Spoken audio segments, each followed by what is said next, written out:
Hello and welcome to Unbounded Growth, a podcast that challenges you to grow and become a better version of yourself. My name is Mark Allen, and together with my friend Adam, we share thoughts and ideas from the books that we read and how they enhance our personal growth and development. We also host other readers and leaders. We learn from their experiences through our discussions. Our episodes air every Tuesday at 6 a.m. Central Standard Time. Thank you for listening in, and let's grow together. Unbounded Growth. Hello, good morning, and happy Tuesday. Welcome to Unbounded Growth. This is Mark Awan Muteba, your host, and I'm here with my friend and co-host Adam Shibindu. How are you doing, Adam? I'm doing well, Mark. How are you doing? I am doing great. This is Season 2, Episode 7. Man, days are flying and weeks are going by. It's already the end of the They really year, are. and last week was Thanksgiving. Adam, how many pounds did you add? Well, man, I wish. I've been looking for those pounds. It looks like I'm looking for the pounds are looking for me. So we're just going in circle looking for each other. So it's Like you added 5 pounds Yeah, on I've been trying to Thursday, gain and then weight. as soon as Friday hit, you went back to the lab and lost everything you'd gained. everything. It's like pretty much like everything was gone. That was I didn't even do Black Friday shopping. Wow. And And I wish I actually went out there, but I was very busy that day. yeah, we were just talking about Black Friday shopping and how some of it can become a scam if you're not careful. So if you do Black Friday shopping or Cyber Mondays, I always advise people look at other options. You see something on Amazon selling for $200, go to eBay, go to B&H Photos, photography. Go to another site, look at the same item. Maybe the Black Friday is just a label that they put out there, but the price doesn't change at all. And so today we get started with the third law. Last week we did finish up with the second law of success, and to second law of success, second law of habits creation. We all want to be so successful that sometimes we only focus on that. So the second law, we talked about how we can make our habits attractive. We spent a lot of time designing, doing the things that can help you make your habits attractive. And one of the things that we said is to make the habit as easy as possible. Designing your environment such as your environment attracts you to do or encourages you to do the habits that you want to do. We spent a good amount of time discussing the 3 or 4 chapters that pertain to that second law. Now, the third law of habit creation, as is explained by James Clear, is to make it easy. But before we go there, our December giveaway is coming up, and we've been putting the package together. Go ahead, Adam. Yes. Yeah. It's coming up very soon. So starting on December 1st, we're going to be putting a package together for a giveaway. And the rules will be posted before December 1st on our Instagram page and on our LinkedIn as well. And so with that, it's going to be just simple. You see the post where there is a picture. You follow our page. You share it. And you tag at least 3 people from your network or 3 people that you are calling to do the same. And then we're going to pick one person randomly who will receive the package. And we should be able to announce that this coming Thursday. And for the people who are not in America, people overseas, we will be having a gift card. A $50 gift card you can use for anything, anywhere around the world. And it will just be the same process. You like, you share, and you share on your story on Instagram.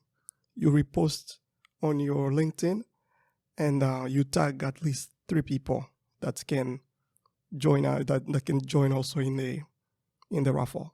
Absolutely, yeah. And the gift that we be sending you in the package is actually to encourage you to start your New Year strong with your New Year resolutions, and not just have a wish list of stuff that you want to do next year. And and I think we talk about it today in today's episode. The difference between action and motion.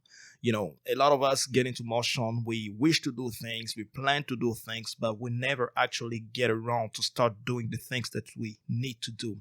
So we'll be talking about that today in the third law, how to make your habits easy. So be on the lookout for our package, our giveaway package for the month of December. We're going to run it for about 20-25 days until Christmas Day. And then the giveaway will be on Christmas. We announce the winner. But also something else coming up this month. We have about 2 to 3 guests that we have. Maybe the third one we may post the episode in January.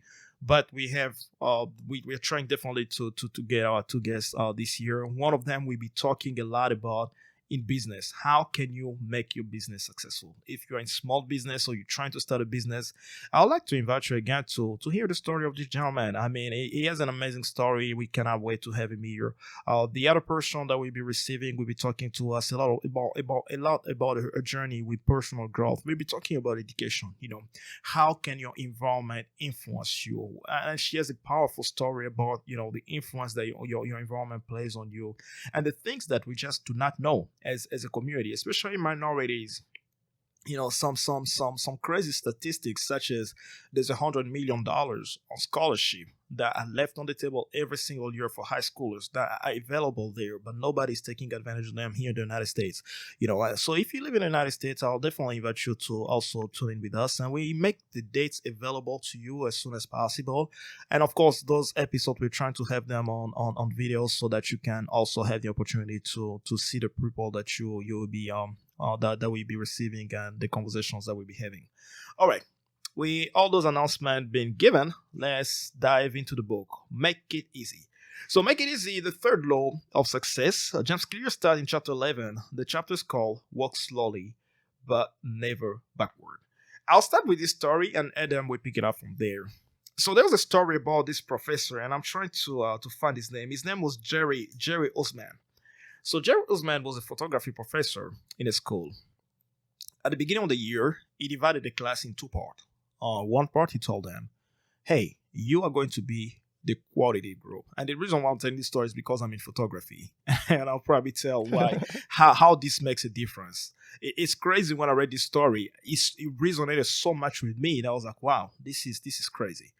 And the first group was the quality group. The second group was the quantity group. So he gave them 2 tasks. He said, well, I will grade you at the end of the semester on this project.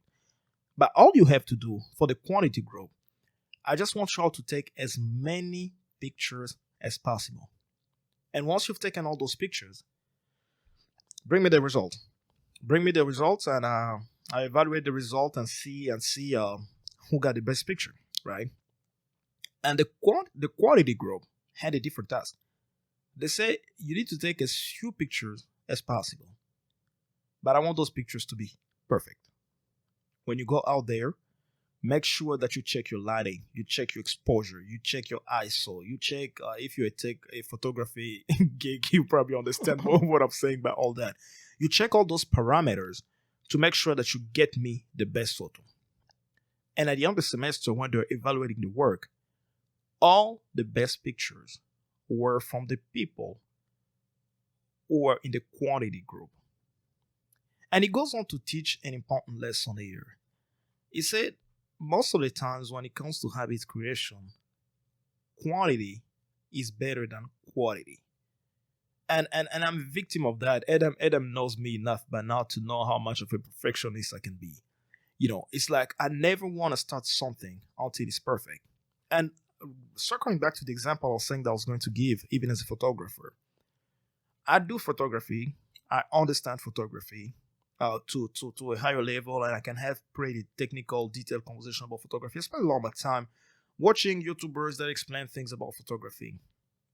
My young sister Marlene, on the other hand, she does photography, but the difference between both of us, I spend more time studying, but she spends more time taking pictures.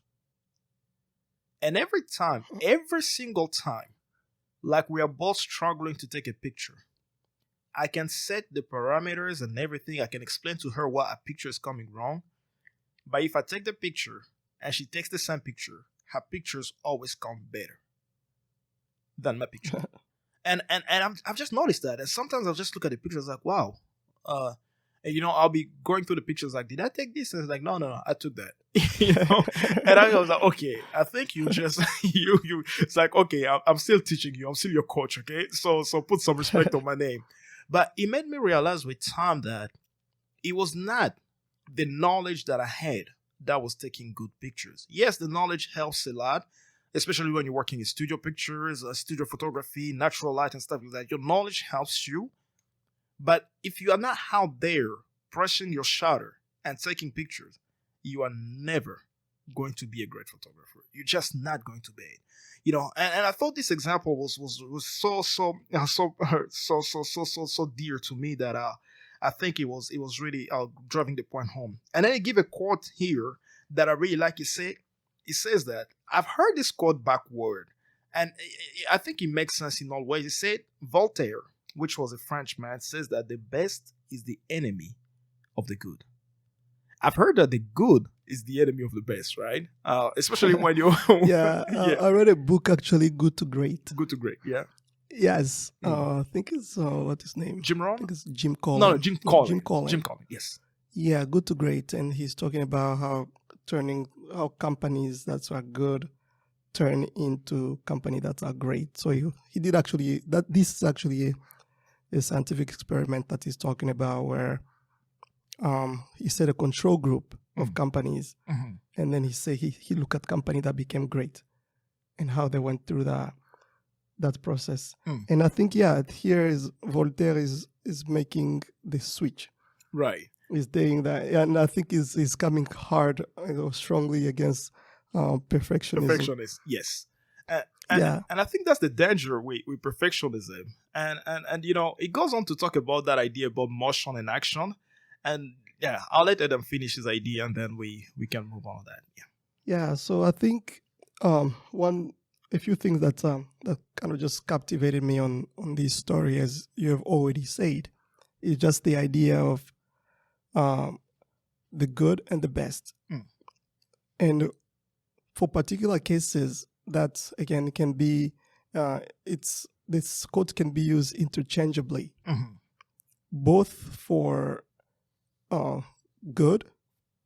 Good is better than best, or best is better than good. Good. In which sense? In this sense of a habit, it's better to have a good habit than to be striving for the best habit. But Adam, Because- don't you think that even applies in research? Because if you that's if you hit that's to- actually the whole point. right. In our field, we barely look for perfection. Even in software engineering, there's this we acronym, do the KISS. 80-20 rule. Yeah, KISS. 80-20 Keep rule. keep it simple and stupid. Yeah, kiss it. That's what we say. So we just kiss it. Keep it simple and stupid and easy. Einstein say that you cannot, if you know something, you have to be able to explain it in the simplest possible terms. And To the level that's that exactly- PhD student can understand. yeah, say it so well so that even a PhD student can get it. Can get it. And that's actually, that's how it works. It's in our research, we try not to shoot for the best. We shoot for what is good. We don't really go for the best. And when you have a habit of getting what is good, in habit formation, it piles up. Things happen in series in habit formation. The power happen in series versus everything else. The power happen in parallel, where things like you can have the same voltage distributed everywhere. Right. However, in habits, you need things in series. You need things to be piling up. And we talked earlier in the book about habit stacking. You need things to be stacked together and to be put together. And he say that motion makes you feel like you are getting things done. And I am a person who fall so much into this category, Right. Because I get super excited about a lot of stuff.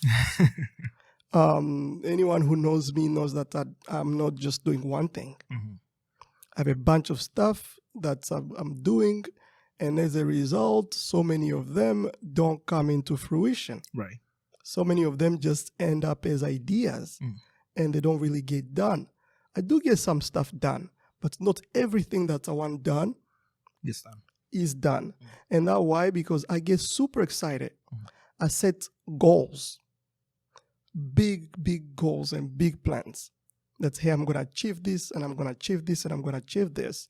And then at the end of the day, none of them actually, or just a portion of those things. And I've been working on this personally. I've been reading another book called The One Thing. And I've been centralizing my life on what is the one thing That's essential. that I can do. What is the most essential? It's a minimalistic way of looking at life. Right. What is the one thing that I can do that will be able to hold everything together? So that's actually how I'm starting to think. And this an Atomic Habit, again, when I went to reread it again now for the sake of the podcast, there's actually like Mark say, like when you go back to the book, you start getting these like nuggets that you had missed before. Yeah. Like, for example, this part here, it was not the direct part that I was taking, because I had this habit I wanted to get rid of so quickly that my focus was not really on habit formation, but rather was on changing my habits to make them better. Right. But now that I went back through the book and I'm starting now to get these small things that now can actually help you build better habits, it makes a whole difference. And he say, when preparation becomes a form of procrastination, you need to change something. Agree. And yeah, that's literally like how my research was. To me, I look at it, I know what I'm capable of. And I'm not one of those people who, I know that I work very fine under pressure. You set me a deadline, one day before that deadline, and I'm going to pull off something. I'm going to pull off something that's, whenever you look at, you're like, oh yeah, maybe this guy's been doing this for like several days or weeks. But a lot of time I wonder, what if I started writing few words, or what if I started compiling my figures one by one, designing experiments before I even think about how I'm going to do it. I start just designing it first, everything in detail, and I have a systemic way of a systemic approach to different problems. And I think it would save me a lot of time. I think it would make me a better scientist. But it's something that I'm tremendously improving in. And just to wrap it up, it say, if you want to master a habit, the key is to start with repetition, not perfection. Again, this is about stacking things into series, not in parallel. When you put things together, you keep on repeating. In French, they say that repetition is the mother of all science. When you can repeat it again and over. It doesn't matter how tough you were. It doesn't matter how the mountain was. If you can repeat the same thing few times, you can still make it. Like I think Mark mentioned that one day, I think early in the very first episode even, where he say that, yeah, if somebody has made $1 million before, they can lose the whole thing. But it will be very easy for them to make it back again because they have already created those habits. They've stuck up what it takes to make the $1 million. Absolutely. And I think, just to circle back a little bit with the idea of action and motion, preparation is not bad. And of all the people that can tell you about preparation, I can tell you about preparation. But if your preparation does not lead to action, then your preparation is a waste of time. Like I've made this mistake before, and I've gone both ways, right? When for example, you want to write a book, and you believe that the secret to writing a perfect book is to have a perfect outline. So you spend all your time working on your outline, but you never write a single statement. And sometimes you go just to the approach where you're looking at a blank white page on the Word document and just start typing. Start typing things as they're coming to your mind, and then think about the structuring later. And I've seen this a lot with people that work on New Year resolutions. And we're heading toward the end of the year. All of us are planning to do some great stuff toward next year. Motion is great because you write down your resolution. Your resolution are written down, and you're like, on January 1st, I'm going to start doing ABCD. My question is, what is stopping you from starting today? Why do you have to wait until January 1st to start? As a matter of fact, I always tell people, if you want to live your year resolution, write them in November and start applying them in December. Because to me, December is already the end of the year. Don't wait until next year to start like, oh, January 1st, I'll do this and that. And then January 1st rolls in and you're not doing it. The other problem is a lot of people that want to do something. For example, just in my case, like I was trying to get rid of some pounds off my body. And I guess what I did. I was watching a lot of motivational videos. I was watching a lot of exercises, how to do the right way, And then I was like, I need to sign up for a gym membership. And then I'm like, yeah, I need to find a gym that is at this distance from home, so that they need to have a basketball court, they have to have a sauna in there, they need to have a swimming pool, they need to have all this stuff in the gym. And then I couldn't find anything close by. I'm like, if it's 15 minutes away, it's too far, then I won't have the motivation to go. And I kept on finding all these excuses. It's November and I've not gone to the gym. Why? Because I keep on thinking about perfection, perfection, perfection. But at some point in the middle of the year, before I tore my Achilles, someone told me, why don't you just start walking around your complex, your apartment complex? And I started with that. I started working around my apartment complex, and then I bought a bike, right? I didn't buy a bike. I had a bike before, but I'd given it away, and then I wanted to take it back. I was like, okay, I think I may need this bike. I wanted to get back the bike, and I started biking. I created a habit first before I can even think about buying or purchasing a gym membership. The problem is most people will purchase a gym membership and they will never ever go to the gym even once in a whole year, and that money is just gone. But because it's just 10.99 and it's being deducted from your paycheck, you don't even realize that money is going somewhere. But when you truly think about it, the problem is not, and we talked about this before. The problem is not changing to always physically change your environment. In some circumstances, yes, you need to physically change your environment, but that's not always the problem. Until something inside of you is changed, it doesn't matter how many things you change around you. Sometimes they don't lead to, and I say that carefully, sometimes they don't lead to the change that you're looking for. Sometimes, yes, the change in the scene, the change in the environment, the change in the place that you are can actually motivate you to do to a certain action. So be careful about your motion and your action. So the suggestion that I'll give, and I was reflecting on this today, and I just put a column, right? I drew a table, and I said two columns. On one of them, I wrote motion. On the other one, I wrote action. And then I started tracking my habits, right? For example, planning, writing down, I need to write a book. Okay, writing my outline and all that. And then I started thinking, which one of these is in motion and which one is action? You know. Then I realized that, maybe planning my workout is good, but it's motion. Because it doesn't matter how much I plan it. If I'm not working out, then, it doesn't make any difference. Even my eating habit.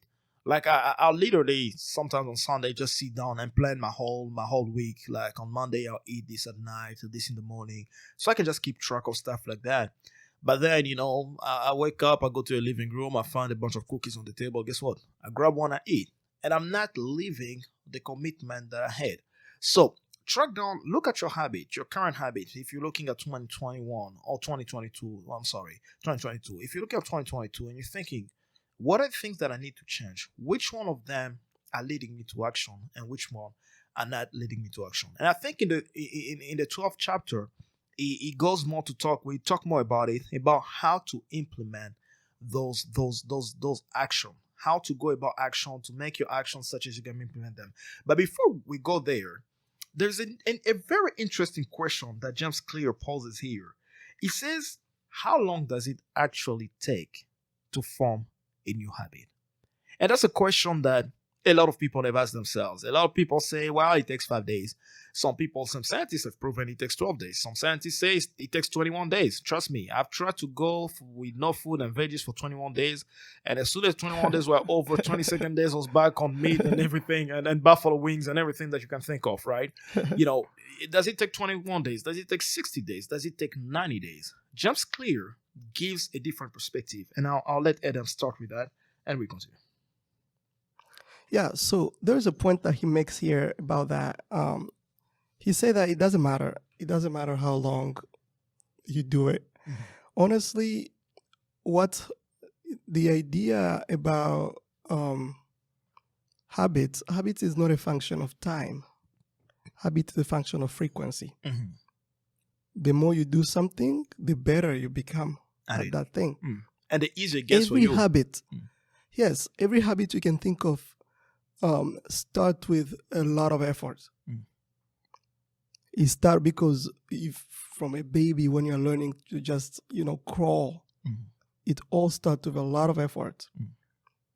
But the more you repeat it, the more you can literally do it with your eyes closed, or you don't even think about it. Think about the first time you had to ride a bike. When I was learning I didn't get a chance to be taught how to learn a bike by my parent. I learned how to ride a bike Let me guess. from kids in my neighborhood. We used to run out of the house and we would go. There's this one place where you could rent a bike, Stadafia. and we just go around the stadium, around the field. Yeah, and you go around the field. There's this one soccer field where you go around there. You pay for a couple rides. Yeah. And then a bunch of friends were growing up with, they will hold you on the back. And then at a certain point, you will fall like so many times. Yeah. I have like a bunch of scars from learning how to ride a bike. ride a bike, like being an adult, like not an adult really, but I was like a preteen. Yeah. When I was learning how to ride a bike. I was probably like 11 or 12. Mhm. But now I don't even have to think about it. Right. So he came for, okay, did a first time, did a second time. It doesn't matter. It doesn't matter. If I think I went there for a week straight. Mhm. And from then on, it didn't take me 21 days. From then on, I started riding a bike. So when it comes to habits is like almost also learning music. Same thing as solving math problems. You read my brain, because Yeah. I started doing finger picking because I've been learning the guitar for quite a while, and I think if you look at the bottom of my screen somewhere here, you can see a part of my guitar. But one thing I realized when I was learning the guitar, of course, the first one, your fingers will be sore for a minute, and you start holding those strings and stuff like that. Now, the thing that blew my mind up was when you know already a few basic notes. At first, like you're playing, but you are also kind of looking at your fingers, right? You're looking at the finger structures. When you change notes, you're looking, and sometimes you miss it. But then when you do it after a few days, I don't even have to like look at my fingers. I'm literally reading the lyrics, looking at the words, and looking, one of those guitar chords and stuff like that. I'm reading the chords and I'm just playing and strumming. Now I started doing finger picking. And there's a lot of finger picking patterns that are out there, and I don't know if anybody knows all of them, but depends on what you're playing. And there's a simple one this lady was teaching online: 3 chords, same progression. And guess what? When I started doing finger picking, I went back to looking at the notes because I kept on like screwing up my fingers and my left fingers and my right fingers. But a week later, I didn't have to think about it anymore. That finger pattern had already been engraved in my brain. Now, the crazy thing that James Clear talks about here, and I get so a little bit excited about this chapter every time there is someone who's talking about neuroscience in like, kindergarten level where I can understand it easily. I get excited about it. I've read neuroscientists talking about stuff. I was like, are we still talking about neuroscience, or are we talking about something else? So I like it when someone really, right? I like it when someone really breaks it down to a level as simple as this, where I can understand it. So James Clear explains this fact: when you start practicing a habit, for so many times when you've repeated the habit so many times. As a matter of fact, I think John Maxwell says that if you practice the same habit for an hour every day, an hour for 5 years, you become an expert in that matter. You become an expert in that domain. And now James Clear says that the structure of your brain literally physically changes as you practice the habit. Because you see, our brain has this one powerful function is to make our lives easier. Because if your brain had to think, if you had to literally think about your heartbeat, and you had to think every time you move your hand, every time you did anything, you'll go crazy. Now, what happens in the brain is that you have these neurons, right? And the neurons, they communicate. That's for if I lift my hand, is this neuron and this neuron that communicate in a certain way for in order for me to do all these gestures and to do everything that I'm doing. Now, when you learn a new habit, your brain start creating new pathways of those habits. Maybe you have one neuron in the north, another neuron in the south that have to communicate in order for a habit to happen.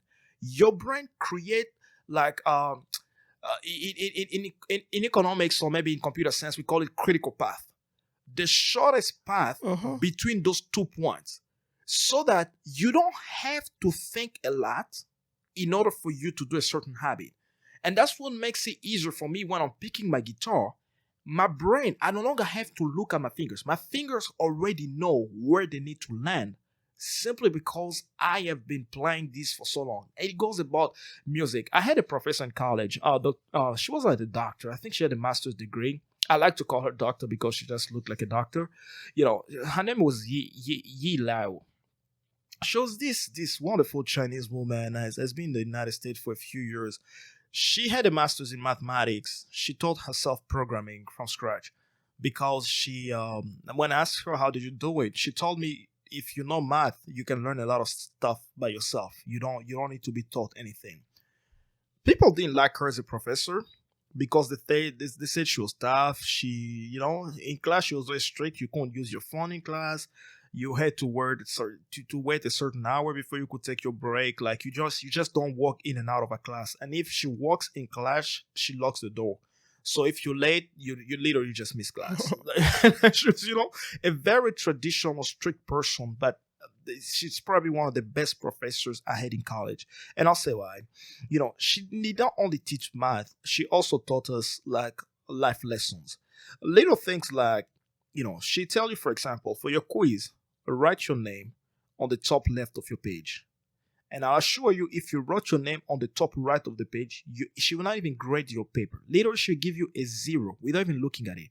You'll be like, man, the answers are right. She said you didn't respect the instructions. And she taught us little things like that about following instructions. She used to give this crazy example. She was like, think about this. You're working for NASA. And they tell you that this has to go to this tab, and you put it on the left, and that's the whole a whole rocket that's blown. And she had those little examples that were kind of didn't make sense, but they made sense in real life. She taught us one thing, and that's what helped me in my pre-calculus class and all my calculus classes that I took after that. I usually joke about the fact that I really love math, but I don't think math loves me back. So our love relationship with math has always been kind of weird. She said that if you're struggling with a problem, learn how to solve the problem. And after you've learned how to solve that problem, do the same problem 50 to 100 times. Or take similar problems to the problem you just solved. Do it a couple times. Repeat doing the problem. She used to say that mathematics is not the brain, it's the writing. The more you're writing the same problem, it's repetition. The more you're writing the same problem, the more you're repeating. And I think it goes the same way for programming. A lot of people, programming is, to some extent, you have to do some thinking. But if all you do is all thinking, never writing, you'll be a terrible developer. In order for you to become a better developer, and I learned this lesson, and I've been taught this lesson. There's a professor in Kenya when I first started with computer science in Kenya. This professor told us, if you want to be a good developer, make sure you write a program every single day. To him, it was like, I don't care how small it is. Write a little calculator that can do the 4 functions. Tomorrow, when you become a little more advanced, write the function of a vehicle. So after tomorrow, write a database. Do something, but code every single day.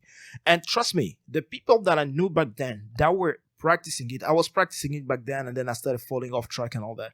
The people that were practicing it, that were coding every day, that were learning every day, over time, they became the best in the field because they were doing it every day.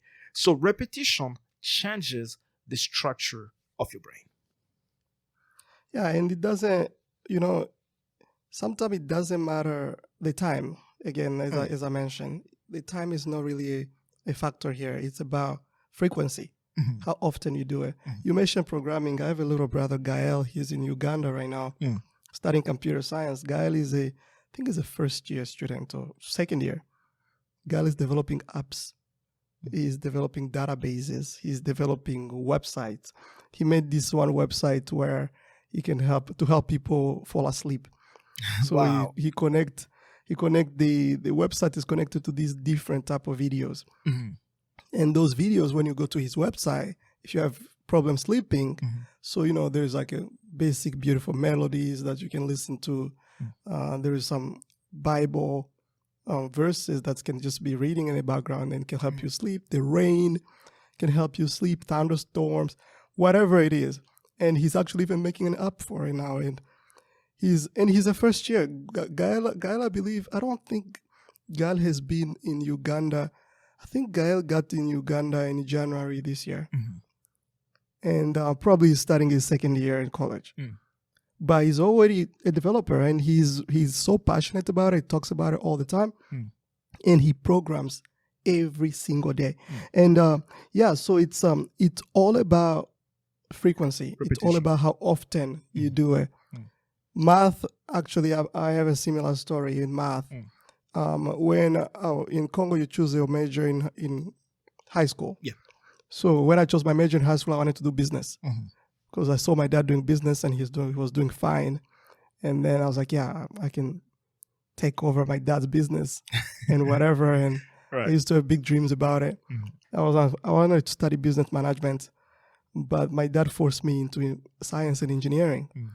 So I was like, man, I don't have a lot of them. I mean, I had some of the mathematical skills. I just did not have a lot of those, like drawing. We had a scientific drawing class. I like how you call it. It's a skill, and a skill can be learned. Yeah, it can be learned. It can be learned. I did not have those skills. And actually what happened with me is like first year of high school, 9th grade, failed math. Only class I failed. Mathematics. I went in Congo, they give you a second chance for the exam. I went second chance, failed again. Wow. It was third chance when it was a summer class. So I went to summer program. Then they gave me another chance to take the test. That's when I passed my math class. The next year, same thing. First semester math, 40 out of 100. Wow. Actually, that was different because I was in the top 5. I was number 5 in the class for the math class because everybody behind me got less than 40. So only one lady, a friend of mine, she's in Canada, Benny, she had 86. I was like, how do people do this? Like, this stuff to me were so impossible.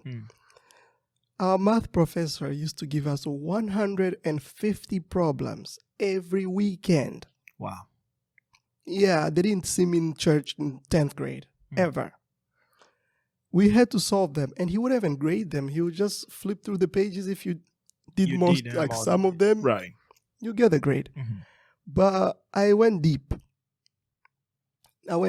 I solved every one of those problems. I was coming home. I was a student. Saturday, I get home because Saturday we came home early. I would sit on the desk at home, start solving problems. Sunday, whole day, solving more problems. And then at a certain point, my level was starting to get a little better. I started to appreciate, there is a great feeling that comes when you have successfully accomplished the task. Something, yeah.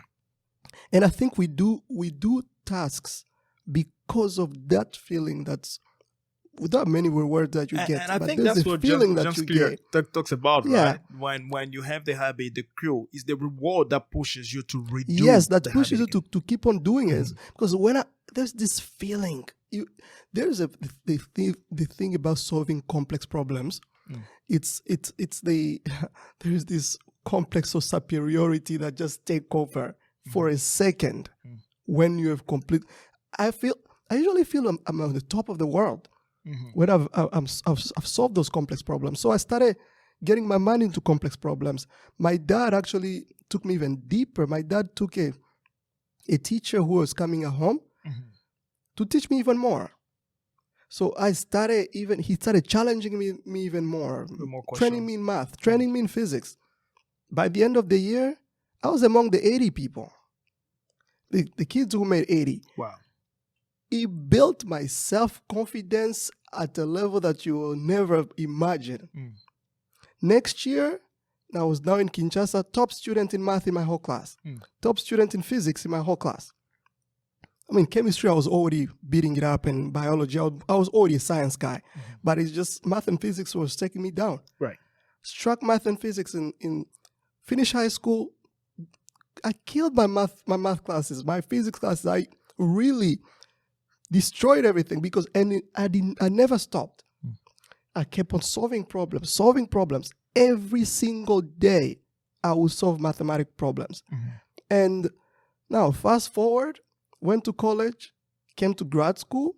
My analytical thinking level, they are very high. I don't want to say very high, but they are at a place where I'm very proud of my analytical thinking level. So there is that. And so the idea is to just repeat the things over and over until your own body can push them into autopilot. They can start sustaining themselves. And I think it talks about three ideas here that I'll like to discuss before we move to the next chapter. But there's that point that you've mentioned, and another point I'd like to mention quickly before we move on. Every time that you have struggled with something in life, and this it talks about that in the next point, the law of the least effort. I always encourage people, go back to the basics, return to, like, every time if I'm solving a math problems, a math problem, and I can't figure out how to do it. I never have a problem returning to the beginning of the book and looking again at 1 + 1 = 2. How does that solve, right? And then you go to something like x plus y equals what? If x equals 5 and y equals 8, what is x plus y? I start making my progression until I get to the point where I got stuck again. And most of the times, by the time I return to that very point, I've reviewed the concept and I know exactly what it needs to be solved. So there are three more points that James Clear mentions here. He talks about long-term potentiation. So this refers to the point that I made before, the connection that are created between your neurons, and it's usually based on the recent pattern of activities. So you keep on repeating something, those connections are made, they strengthen, and the habit becomes a little bit automatic. Now it talks about automaticity, and this is where we aspire to grow. Automaticity is the ability to perform a behavior without thinking. And I think Chris Bailey talks about autopilot, where you just wake up and you're just going. You don't have to think about going to the gym. You don't have to think about every morning I have to pray or do my meditation or do my reading or do my silent prayers or do my planning and all that. You don't have to think about that. You have done it so long, for so many times. You've done it so many times that it has become a habit. And then he talks about this part of the brain. It's called the hippocampus. The hippocampus, at least that's the one thing I remember from my psychology class, because I remember I had to like find a draw. They gave us a drawing, and you had to identify where the hippocampus. I was like, bro, what is this? Primary school or something? But it was kind of funny. The hippocampus is the part of the limbic system. It plays an important role in consolidation of information, from short-term memory to long-term memory, and is spatial memory that enables navigation. Now, this funny study that James Clear mentions here, it says that in London, they did an experiment with all the London drivers, and I believe that was a lot longer before GPS, but still, even with GPS, they still got some result. They say they did a comparison of a brain of a London driver and of a regular person who doesn't drive in London, and they realized that the hippocampus in the brain of London drivers was much, much larger than the ones in the brain of regular people. And once those drivers retired, their hippocampus started getting smaller again. And now they're explaining this fact behind the hippocampus is that the more they were repeating the habit of driving around London, the streets of London, and they said London is one of the most complicated cities in the world. That's what I heard. And driving around those streets, understanding those streets actually enabled those drivers to develop this hippocampus, this part of their brain. So creating habits is not just about some feel good type of thing that you hear about and nothing is happening in the background. No, new habits literally rewire your brain, rewire the way your neurons are connected. Even bad habits, they do the same thing because your brain is always looking for ways to optimize your life. And if it finds that scrolling on the phone, that's why people got into Facebook, people got into WhatsApp easily or Instagram. Why? The principle was simple. Upload a picture, post it. That was it for Instagram. Just upload a picture and post it. It was literally 2 steps, 2 clicks, and you are there. And that's what, because it was so easy, people got so addicted to it. And with that being said, I don't know if you have any other point, Adam. That leads. No. Yeah. We just I think we can just go ahead and transition. And I think that transition said. exactly into the next point, because you have to understand that first in order for us to understand this next point.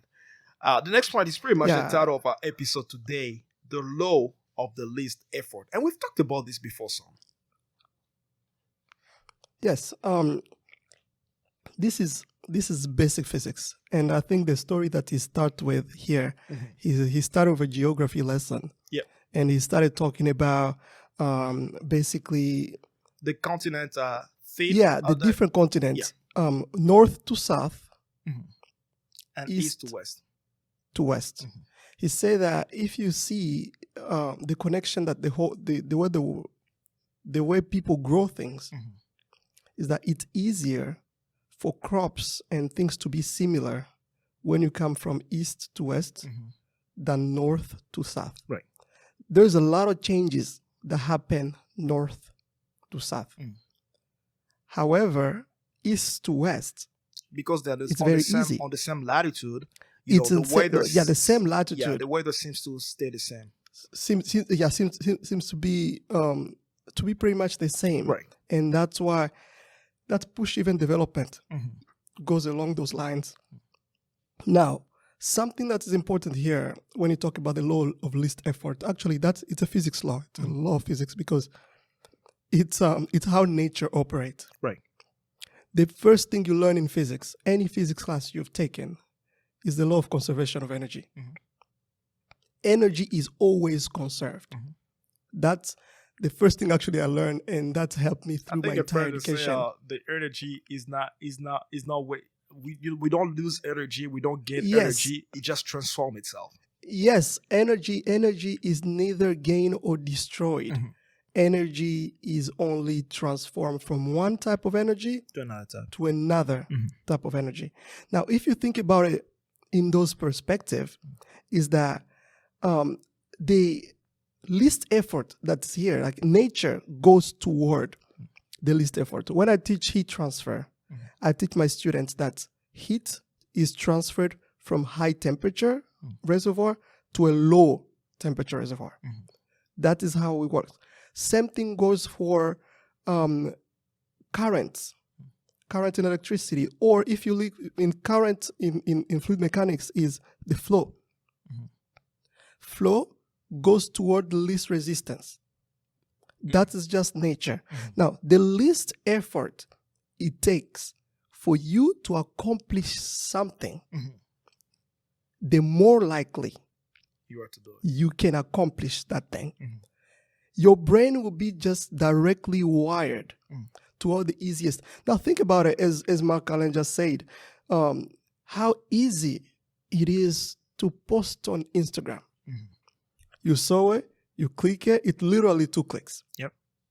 And he actually, James Clear in this chapter is giving actually tons of advice about companies. It's like, in today's world, companies like login is supposed to be like so fast and so easy, so convenient. in such a way that it does not require any type of resistance whatsoever. TikTok is one of the smartest moves out there Yeah, when it I was comes to just this. about to talk about it. That's No, that's crazy. TikTok is TikTok. Everything else, Instagram copied, but like TikTok, they only knew that all you need to do. No, you don't even have to click. Nope, scroll. Just swipe up, Mhm. and the more you swipe up, the more stuff And you can see. it never stops. And no, it doesn't. It doesn't TikTok stop. never It never stops. stops. It's gonna keep on going until it does not have an end. Funny And, story, Adam. The day I Mhm. realized that I didn't need TikTok on my phone, Aplamedi had TikTok on her phone. I don't know if she still has it.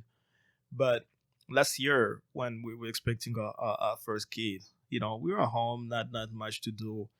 And so I picked her phone and she was like, "Hey, come check this video." So I checked the video. And like it's become like an instant, right? Someone gives you the It's phone, wired. either you swipe left, swipe right, or swipe up. So I swiped up, and that was a mistake. Because trust me, Adam, it's crazy because 2 hours later, I was still swiping up. And Yeah. and when she was like, "Are you still watching that video?" I was like, "Whoa."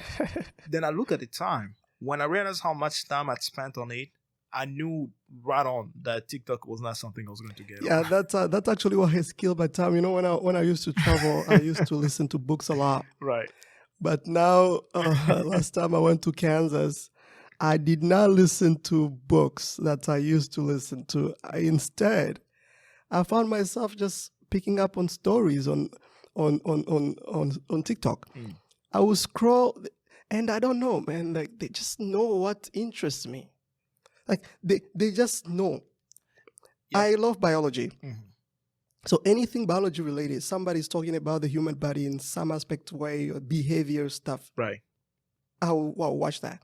They know I love politics. So And they will just bombard you throw with in like every single thing. every this politics stuff, and I'm like, oh yeah, geography stuff and global economics. Mhm. I love those type of stuff. I get so much about global economics, and because I feel like I'm learning. I feel like I'm getting a lot of knowledge, but I'm not really actually being intentional about anything. You're in And motion, not in action. I'm in motion. Right. Yeah, I'm in motion, really. So and here James Clear is saying the greater the obstacle that is, the more difficult the habit, Mm. the more friction there is Mhm. between you and your desired end state. Mm. So when something is harder to accomplish, Mhm. the least likely you're gonna do it. Right. And I think he gonna talk a little bit about it.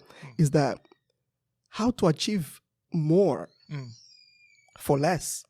And I think the point he was trying to drive back when he was talking about the continents, some of them being lateral and some of them being vertical, like he explains further, which is crazy that when Jared Diamond talked about this before, is that the development of countries in Europe was much faster than the development of countries in Americas or Africa. Because, someone who sows crop in London can just move to Paris and still sow the same crop and doesn't have a lot of difficulties. But someone who's sowing crop in Brazil and moves to Canada, there's a huge change in the weather temperature, and the person is not interested in going up there. So eventually in history, what happened was that people back then in Europe develop armies faster. They had a lot of kids. Of course, if you have food, I didn't even know that food was that. I knew we all know that food is important, but you don't realize how food plays a major role in the development of a country. When I realized that it was talking about how food, because they were producing so much food, people were having more kids, and because they were having more kids, they were being well fed. Back then, armies was not about technology and science. Army was about numbers. The more people you had, the more you could just defeat other people before they started developing their weaponry and making them better. So the point here is that the less friction there is between you and your habit, the more you have to do it. He said that humans are generally motivated by what is easy over what is hard. The habits generally tend to stick. The habit that generally tend to stick. A habit that require us the least effort. For example, TikTok. You don't have to think a lot. You don't have to do a lot. You just have to swipe. And then he says that it kind of pushed me to to think back about BJ Fogg book when he talks about in tiny habits, the formula gives at the beginning, BMAP, B equals MAP, behavior equals motivation plus ability plus your prompt. If your motivation is low enough, if your motivation is low and the habit is hard, if the habit is hard, you need a lot of motivation. If the motivation is low, then the habit needs to be easy. If your motivation is low and the habit is hard, trust me, you are not going to do it. Like right now, if you ask me to read a math book just for the fun of it, I'm not going to do it. My motivation for it is very low, and it takes some effort to understand what you're reading. So I like this point here where James Clear start a little bit redefining habit. He say habit is just an obstacle to getting what you want. For example, being in diet is an obstacle to getting fit. Meditation is an obstacle to feeling calm. Journaling is an obstacle to thinking clearly. You don't actually want the habit itself. What you really want is the outcome the habit delivers. So when we think about all these habits that we're trying to create in the new year, and I know we got about 5 minutes to the top of the hour here. When we think about all these great habits we are trying to create, right? It's not that we love the habits so much. It's not that I love going to the gym so much. No, but I love being fit. It's not that I love, I love journaling so much. No, but I like thinking clearly. I like that when I wake up, my brain is not clustered, my mind is not clustered, and I'm not stressed over things that I haven't defined yet.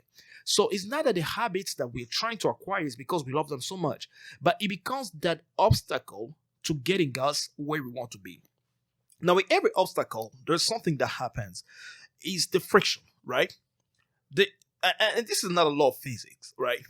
The more friction there is between something, like if you put your brakes on if you step on your brakes, your tires lock. Now you create a lot of friction between the tires and the tarmac or the ground or or the road. Now, if that friction is too strong, you can't move. You literally get stuck and the car will not be able to move. And if the friction is also way too weak, like try to drive on ice, and you tell me how much fun you have doing that. And if the friction is too weak as well, it creates the same thing. Like there's that, the motion where you're staying in a same circle, you're not moving forward. So the goal here is to create enough friction for you to move forward, but also reduce unnecessary friction.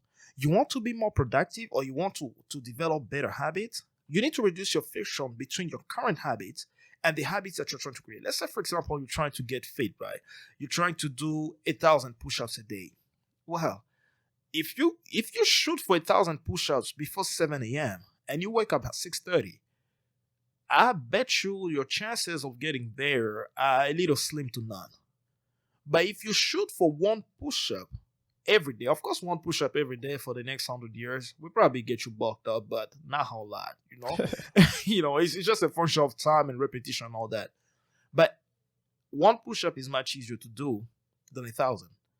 And you know for sure that if you start with one, you do two. If you do two, you do four, you do five. And I gave this example before on how I developed this push-up routine in my life, where I say every time I drink water, I use the restroom. Every time I get off the restroom after washing my hands, I'll do 10 push-ups.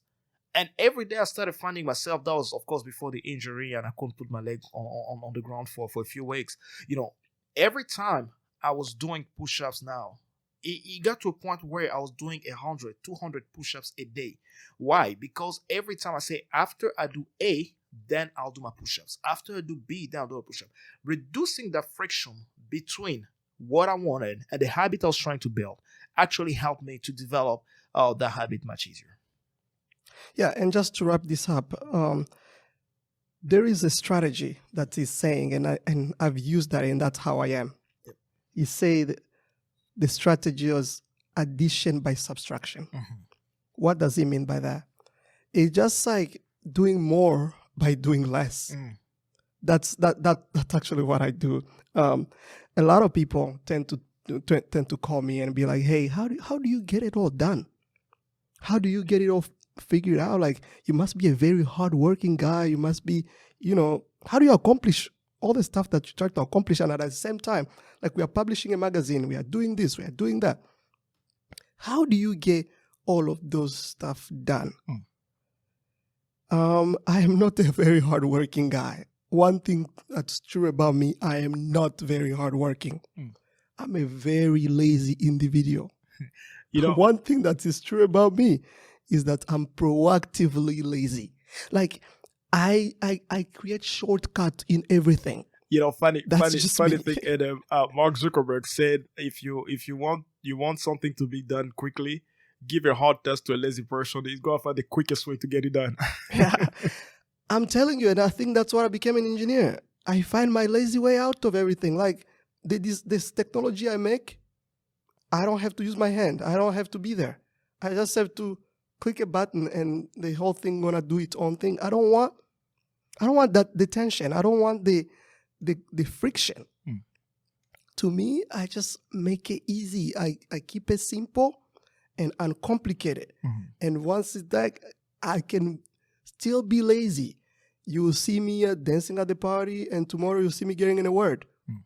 Pretty much. It's because I am proactively lazy. I have designed shortcut in my mind in a lot of the things that I do for work. And I think that is one advice. Make it easy. Make it simple.